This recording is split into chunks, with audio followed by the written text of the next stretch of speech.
11 shqiptar të kërkuar nga drejtësia janë ekstraduar në total nga Emiratet e Bashkuara Arabe në vendin tonë.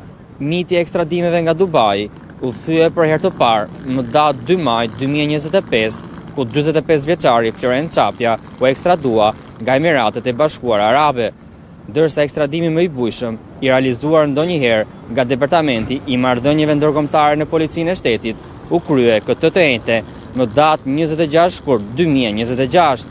47 vjeçari nga Nikla, Durim Bami, një emër i lakuar ndër vitesh në botën e krimit dhe i shumë kërkuar nga drejtësia shqiptare, më në fund u ekstradua në Shqipëri.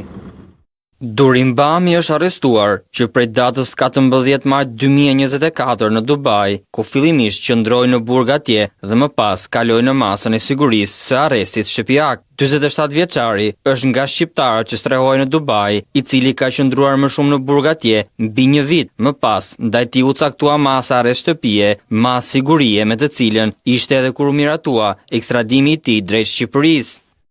Nga data 14 maj 2024 dhe deri më sot ka qenë një betejë e fortë e autoriteteve shqiptare për të kryer ekstradimin e tij, i cili po shkonte drejt finalizimit pas një pune voluminoze nga Departamenti i Marrëdhënieve Ndërkombëtare në Policinë e Shtetit.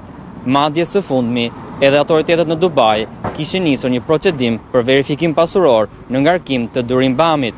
Pas një kalvari të gjatë gjyqesh dhe proceduras ligjore, kohët e fundit, Durim Bami kishte pranuar të ekstradohej nga Dubai në drejtim të Shqipërisë.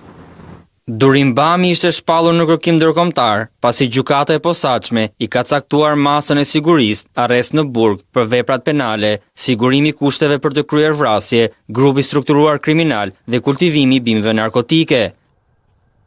Nën masa të rrepta sigurie, pasi do të fluturoj nga Dubai dhe do të kryej tranzitin në Stamboll, Durim Bami do të mbërrijë në tokën shqiptare, në Rinas, në aeroportin ndërkombëtar Nën Tereza dhe më pas nga aty do t'i dorëzohet drejtësisë shqiptare.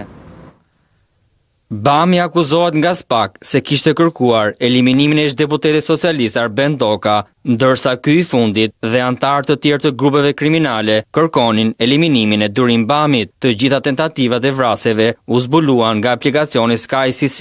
Po ashtu, SPAK e akuzon Durim Bamin se në shkurt të vitit 2021, bashkë me Endrit Doklen dhe Marklen Hakën, planifikuan vrasjen e Torit Gjeçukës dhe Rigers Mihasit. SPAK e akuzon Durim Bamin se drejtonte dhe financonte një grup që kultivonte kanabis në Nikël dhe Bupq gjatë dhjetorit 2019 deri në shtator 2020. Prokuria e posaçme zbuloi se në ndihmë i vinte ish efektivi i RNA-s Altin Morina, i arrestuar më parë, i cili i jepte informacione për operacionet e policisë.